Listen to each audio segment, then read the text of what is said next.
8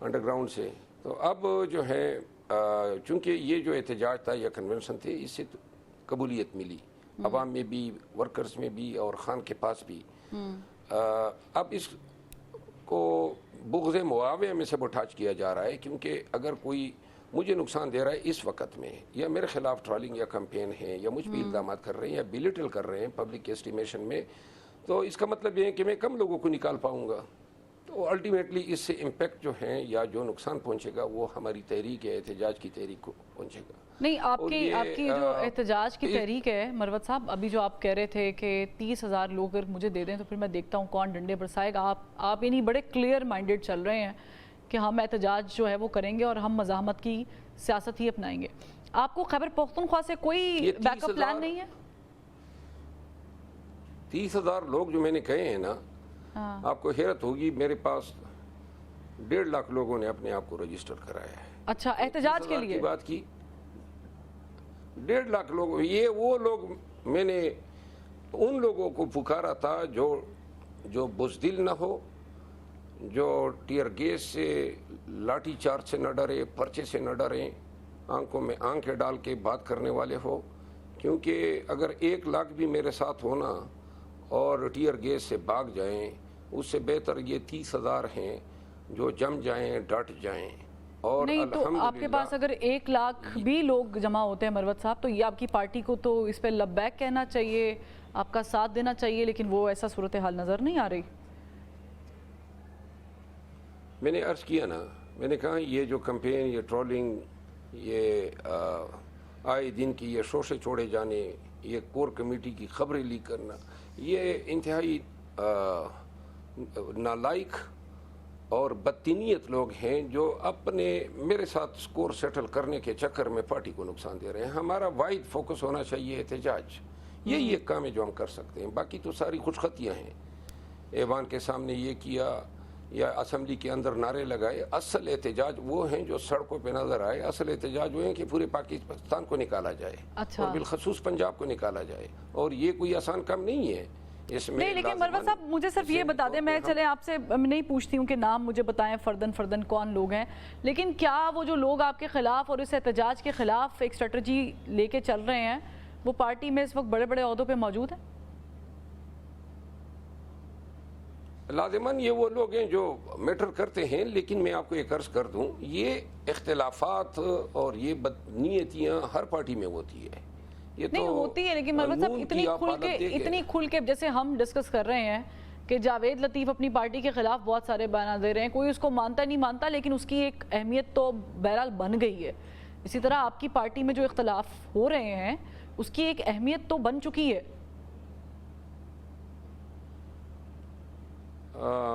میں نے تو عرض کیا ہے, خان صاحب کو بھی کہا ہے, میں نے کہا اگر میری وجہ سے نقصان ہو رہا ہے پارٹی کا اور کوئی پولرائزیشن پیدا ہو رہی ہے یا پارٹی میں اختلافات کی خبریں گرم ہیں, صحیح, تو آپ مجھے ریلیو کر دیں اور ان کو موقع دے دیں, وہ آ جائیں, قیادت کریں, احتجاج کریں.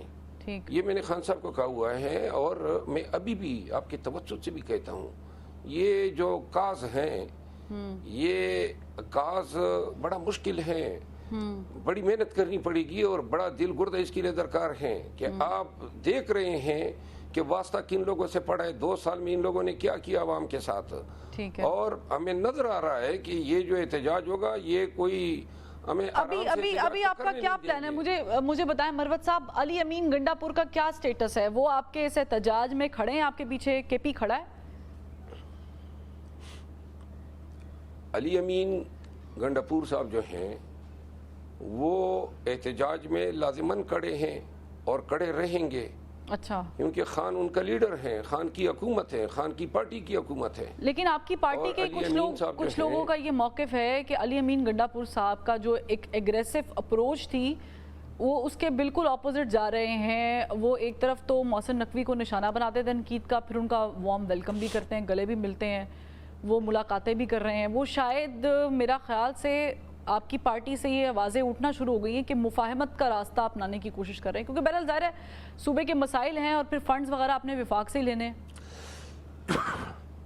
پارٹی سے جو آوازیں اٹھی ہیں وہ ان کو اچھی جگہوں پہ پوسٹ کرنا ہے جنہوں نے 9 مئی کے بعد ہمارے ورکر کے ساتھ صوبہ بھر میں اپنے اضلاع میں بڑا ظلم کیا تھا، اور اس کی شواہد ہیں کہ ان افسران کو نوازا گیا ہے، اور چونکہ وہ پولیس کے محکمے سے ہیں اور وہ آئی جی کے ماتحت ہیں، اور آئی جی 2016 پولیس ایکٹ کے تحت سپاہی سے لے کر ایڈیشنل آئی جی تک کے تبادلے خود کرتا ہے، اور ابھی تک آئی جی وہی ہے جنہوں نے اپنے آقاؤں کے اشارے پہ ہمارا جینا تنگ کر دیا تھا، دوبار کر دیا تھا۔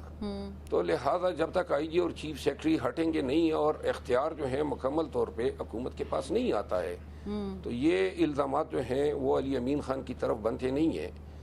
اور دوسری بات یہ ہے کہ آپ نے محسن نقوی کی بات کی، محسن نقوی صاحب نے یہ وہی شخص ہیں جنہوں نے علی امین کو 11 اضلاع میں پھرایا، اور جنہوں نے علی امین کے پاؤں کے ناخن اتارے، جنہوں نے علی امین کے گردن پہ الیکٹرک شاکس دیے، جنہوں نے علی امین کو جب بھی یہ یہاں سے ڈیگ خان سے اسلام آباد سے جب ان کو سندھ لے گئے 36 گھنٹے ان کے گردن اور پاؤں میں ہتھکڑیاں ڈالی، لیکن جب محسن نقوی صاحب علی امین خان کے گھر گئے تو پھر یہ رواج بنتا ہے اور ہیں ہمارے روایات ہیں کہ مہمان کو ہم چاہے کوئی بھی ہو اس کو رسپیکٹ دیتے ہیں، اور اس پہ میں نہیں سمجھتا ہوں کہ علی امین کی طرف کوئی انگلی جائے گی۔ یہ روایات کے تحت انہوں نے جو کیا میں اس کی ستائش کرتا ہوں۔ کیا وجہ ہے مروت صاحب، آپ نے اتنا ڈیٹیل میں بتایا محسن نقوی کے بارے میں، یہ کیا وجہ ہے کہ محسن نقوی کو ایک کے بعد ایک عہدے سے نوازا جا رہا ہے؟ یہ حکومت کر رہی ہے کیونکہ بظاہر تو گورنمنٹ ہی بیٹھی ہے، لیکن مجھے لگ رہا ہے وہ بھی بے بس ہے۔ نہیں، گورنمنٹ تو برائے نام گورنمنٹ ہے، یہ تو بیسیکلی دکھاوا ہے، اور محسن نقوی صاحب صحیح معنوں میں حکمران ہیں، اور وہ رانا ثناء اللہ صاحب کا وہ بیان آپ نے دیکھا ہوگا کسی ٹاک شو میں، انہوں نے کہا کہ ان کی مہربانی ہے کہ وزارت داخلہ پہ اکتفا کر لیا، ورنہ وزیر اعظم بن جاتے تو یہ بھی کوئی انہونی نہ ہوتی۔ آپ رانا ثناء اللہ کی اس بات سے اتفاق کرتے ہیں کہ وہ بن سکتے ہیں وزیر اعظم؟ اتفاق بھی کرتا ہوں، اور میں میری گتی بھی سلجھ گئی، وہ رانا ثناء اللہ کے ہار کے پیچھے مجھے نظر آ گیا جب رانا ثناء اللہ نے یہ بیان دیا تو اندر سے وہ بول اٹھے کہ فارم 47 پہ یہ کیوں مستفید نہیں ہوا، اس لیے نہیں ہوا، اور بلکہ پورا فیصلہ آباد کہ رانا ثناء اللہ اگر مستفید ہو جاتا تو انٹیریئر کے لیے بڑا ہی مضبوط کینڈیڈیٹ ہوتا، تو لہذا سرے سے پتہ ہی کاٹ دیا انہوں نے۔ نہیں تو پھر اگر مروت صاحب اتنے لوگ مستفید ہوئے ہیں فارم 47 سے اور صرف رانا صاحب اس لسٹ میں شامل ہے جو مستفید نہیں ہوئے، تو لوگوں نے کیوں نہیں چاہا، ان کی پارٹی نے کیوں نہیں چاہا کہ وہ بھی وزارت داخلہ سنبھالیں اور ان کی جگہ محسن نقوی آئے؟ یہ ظاہر ہے نون لیگ کا اپنا فیصلہ تو نہیں ہوگا۔ دیکھیں، نون لیگ کو خود پتہ نہیں ہے کہ کہاں کہاں پہ فارم 47 کی سیٹیں ان کو دینی تھی، یہ تو دینے والوں نے دی ہے۔ کون دینے والا ہے؟ یہ تو نہیں ہوا ہے کہ دینے والے وہی ہیں جو 2 سال سے حکومت چلا رہے ہیں، جنہوں نے خان کا بوریا بستر گول کیا، اور جو 2 سال میں جنہوں نے ملک میں انت مچائی ہوئی ہے۔ یہ آپ دیکھ نہیں رہی ہیں کہ، لیکن ایک چیز ہے کہ جب ظلم جو ہے نا وہ حد درجہ چاہ جائے تو انصاف کی چمک جو ہے نا وہ بہت بڑھ جاتی ہے۔ اسی لیے سپریم کورٹ کے یہ جو 7 ممبر لارجر بینچ ہیں، اس کی طرف اب پوری قوم کی نظریں اٹھی ہوئی ہیں، اچھا مجھے کیونکہ یہ مینڈیٹ کا چوری ہو جانا یہ بیسیکلی پورے آئین سے غداری ہے، یہ پورے پاکستان کے سالمیت کے ساتھ، جمہوریت کے ساتھ، ریاست اور وفاق کی وحدانیت سے انکار ہے اس طریقے سے۔ تو لہذا اب سپریم کورٹ نے یہ دیکھنا ہے کہ واقعی یہ 2 سالوں میں نظام عدل کو مفلوج رکھا گیا تھا انہی ہتھکنڈوں سے، جن ہتھکنڈوں کی نشاندہی اس جج صاحبان کے خط میں کی گئی ہے۔ ہاں، اور وہ جج صاحبان والے خط والے معاملے کو بھی ڈسکس کریں گے، لیکن مروت صاحب مجھے بتائیں کہ عید کے بعد کیا پلان کیا ہے؟ آپ لوگ سڑکوں پہ نکل رہے ہیں، کیا کر رہے ہیں؟ میرا خیال ہے کہ عید کے بعد جو ہیں وہ ہماری جدوجہد کی رات کا آغاز ہوگا، کیونکہ ظلم کا دن بھی رات کی محتاج ہوتی ہے۔ مولانا اور صاحب کو ہم ملائیں گے ساتھ؟ مولانا صاحب کو ملانے نہ ملانے کا فیصلہ تو خان صاحب کا ہوگا، اور جو حالات نظر آ رہے ہیں، کیونکہ وہ اسد قیصر صاحب گرینڈ الائنس پہ کام کر رہے ہیں، میرا زیادہ تر کام جو ہے وہ ہے احتجاج پہ، پی ٹی آئی کے احتجاج پہ، گرینڈ الائنس کے فورم پہ نہیں۔ اب لگتا یہ ہے کہ اگر گرینڈ الائنس بن جاتی ہے تو احتجاج بھی ہمارا مشترک کا ہوگا، تو لہذا ہم اپنے احتجاج کو بھی گرینڈ الائنس کے تابع بنائیں گے۔ لیکن بہرحال جو بھی ہو، میں یہ ضرور کہنا چاہوں گا کہ خان اور پی ٹی آئی کو ضرورت ہے ایک انتہائی مضبوط اور کامیاب احتجاج کی، صحیح اور اس کے لیے عوام کو نکالنا ہے۔ ہاں جی، شارٹلی مجھے یہ بھی بتائیے گا، بشرا بی بی کو زہر دینے والا معاملہ ہوا، پھر میڈیکل رپورٹس بھی سامنے آئی، وہ معاملہ تو بالکل ختم ہو گیا کہ ایسا کوئی تعلق نہیں ہے، ایسا کوئی چیز نہیں ہوئی۔ خان صاحب کے بارے میں کیا ایسی کوئی رپورٹس ہیں، کوئی ان کی جان کو خطرہ، یا بشرا بی بی کو سٹل کوئی ہے ایسا پرابلم؟ دیکھیے، خان صاحب کی جان کو خطرہ تو تھا، جب وہ باہر بھی تھے تو ان پہ اٹیکس ہوئے، گولیاں لگی ان کو، اور پھر ان کی گرفتاری، پھر جن حالات میں ان کو پہلے اٹک میں رکھا گیا، پھر اڈیالہ، اور پھر ان کے خاتون خانہ کو گرفتار کیا گیا۔ پاکستان تحریک انصاف جو ہیں وہ انتہائی شکوک و شبہات کے ساتھ دیکھتی ہیں خان صاحب کے حوالے سے جو بھی میجرز اٹھائے جاتے ہیں، کیونکہ وہ کہتے ہیں نا، دودھ کا جلا چھاچھ بھی پونگ کر پیتا ہے۔ تو یہ خان صاحب کی جو زندگی ہے اس حوالے سے ہم مطمئن نہیں ہیں، جتنے بھی میجرز ہیں۔ اور خان صاحب جو ہیں، اللہ کا فضل ہیں، قوم کی دعائیں ہیں کہ وہ اللہ نے جو ہے ان کا سایہ پارٹی پہ بدستور قائم رکھا ہوا ہے۔ لیکن یہ صرف محض الزامات نہیں ہیں، ان کے پیچھے 2 سال کے تمام واقعات کا احاطہ کرنا ہوگا۔ ابھی آپ کے خیبر پختونخوا کابینہ کے لوگ افطار ڈنر پہ ملے ہیں، اسٹیبلشمنٹ کے ساتھ رابطے بھی ان کے ہو رہے ہیں، ان رابطوں سے گھبرانا نہیں چاہیے آپ کی پارٹی کو؟ میں خود ذاتی اگر میری رائے کہہ لیں تو میں تو نہیں سمجھتا ہوں کہ پوری کابینہ کو کور کمانڈر کے پاس لے جانا ان حالات میں کوئی مناسب تھا۔ لیکن چونکہ وزیر اعلیٰ صاحب اپنے معاملات خود دیکھتے ہیں، اور کے پی میں جو امن و امان کی صورتحال ہیں، تو گورنمنٹ اور عسکری قیادت کا وہاں پہ ایک پیج پہ ہونا بھی ضروری ہے۔ مجھے ان تمام محرکات کا بخوبی علم نہیں ہے کہ جن کی وجہ سے کابینہ اور عسکری قیادت کو پشاور میں ایک ٹیبل پہ بیٹھنا پڑا، لیکن ضرورت اس امر کی ہے کہ اگر بدامنی کے لیے یہ بیٹھے ہیں اور مسائل کے حل کے لیے بیٹھے ہیں، اس میں کوئی مذائقہ نہیں ہے۔ ٹھیک، ادروائز جو ہیں، جو ہمارے حالات ہیں اور جو ہماری پوزیشن ہے، ان حالات میں جو ہے زیادہ تر ہمیں بزنس پہ فوکس کرنا چاہیے، کہ صرف حالات جو ہیں، تعلقات جو ہیں، وہ صرف حکومتی بزنس تک محدود رہیں۔ ٹھیک ہے، اور اس پہ ویسے خان صاحب والا بھی آنسر ہے کہ ان کے ساتھ کوئی بات چیت ہونی چاہیے، نہیں ہونی چاہیے۔ سنی اتحاد کونسل میں اگین یہ سوال ذرا بہت دفعہ آپ سے پوچھا گیا ہوگا، لیکن پھر بھی کلیریفائی کر دیں کہ یہ فیصلہ سوللی کس کا تھا؟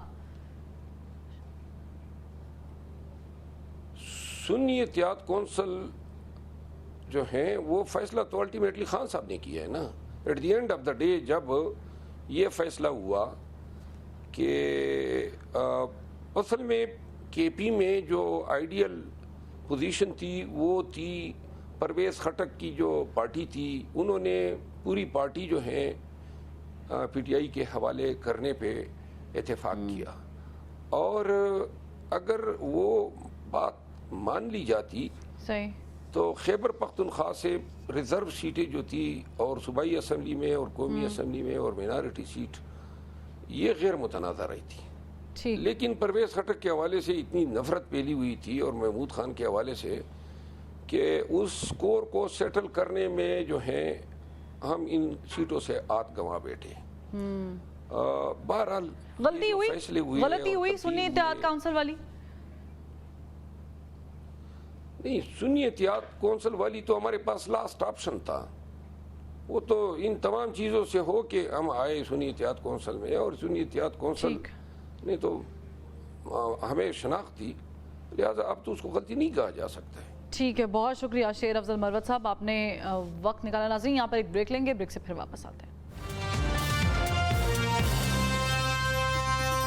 Welcome back. بریک کے بعد ہمیں جوائن کیا ہے شیخ روہیل اصغر صاحب نے، سینئر سیاستدان ہیں، گہری نظر رکھتے ہیں. شیخ صاحب فرمائیے گا، کل آپ کی نظر سے بیان گزرا ہوگا جاوید لطیف صاحب کا، اور انہوں نے یہ یوں کہوں کہ مان لیا ہے ایک طرح سے کہ 8 فروری کے انتخابات میں انہیں مینڈیٹ یعنی نون لیگ کو مینڈیٹ نہیں ملا تھا. اب یہ باتیں تو ویسے زبان زد عام تھی کہ نون لیگ کو مینڈیٹ ملا نہیں ہے، دیا گیا ہے. یہ اعتراف کرنا جاوید لطیف صاحب کی طرف سے، آپ سمجھتے ہیں کہ یہ ایک جرم کے مترادف ہے کہ آپ نے اعتراف کر لیا؟ اصل پہ میں آپ کو ایک گزارش کروں، میں کچھ کہتا نہیں بس ان کو، لیکن یہ ایک بات ذرا ذہن میں رکھیں کہ شکست کو تسلیم کرنا بڑے دل گردے کا کام.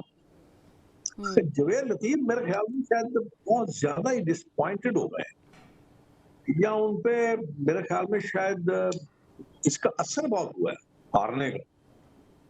یہ ہوتا ہے یار، میں نے کوئی لکھ کے تھوڑی لایا. اقتدار دیکھیں، مستقل اور دائمی اقتدار صرف خدا کی ذات کو ہے. باقی تو سارا کچھ ہوتا رہتا ہے، چلتا رہتا ہے، گزرتا رہتا ہے، آتا رہتا ہے. اقتدار چلا گیا، ایسے ایسے لوگ آئے جو آپ کبھی سوچ بھی نہیں سکتے کہ وہ اقتدار سے باہر چلے جائیں گے. آج ان کا کہیں اتا پتہ ہی نہیں ہے، نام و نشان نہیں ہے ان کا. بہت سارے لوگ ہیں، میں آپ کے مطلب میں خطے کی بات نہیں کر رہا، دنیا کی بات نہیں کر رہا، میں اگر آپ اپنے پاکستان کی بات کر رہے ہیں تو بہت ساری شخصیات چلی گئی، آج نام و نشان نہیں ہے، کوئی پوچھنے والا نہیں ہے. تو اس لیے میرے خیال میں کہ الفاظ ادا آپ کی جماعت کو جب گورنمنٹ مل رہی تھی، نون لیگ کو جب گورنمنٹ مل رہی تھی، تو تب آپ نے صرف جاوید لطیف کا ذکر کیا. بہت سارے لوگوں کے نام اس لسٹ میں شامل ہیں جو چاہ رہے تھے کہ گورنمنٹ ٹیک اپ نہ کریں، آپ اپوزیشن میں جا کے بیٹھ جائیں. اس میں بھی میجورٹی وہ لوگ ہیں جو الیکشنز میں جیتنے میں کامیاب نہیں ہوئے، سینئر سیاستدان ہیں. یہ اگر ایسا نون لیگ نے کر لیا ہوتا، آج حکومت نہ لی ہوتی، تو یہ شاید یہ کانسیکوینسز اور یہ پنڈورا باکسز بھی نہ کھلتے. دیکھو، کسی نے تو یہ بوجھ اٹھانا ہے، وہ نون لیگ اٹھائے، پیپلز پارٹی اٹھائے، پی ٹی آئی اٹھائے، کسی نہ کسی نے تو بوجھ اٹھانا ہے. اس ملک نہیں تو جو کو دعویٰ آگے لے کر کے رہے تھے چلنا شیخ پڑے صاحب گا. کہ ہماری میجورٹی ہے، 180 سیٹس ہمیں ملی ہیں، تو پھر آپ ان کو مزہ چکھ لینے دیتے.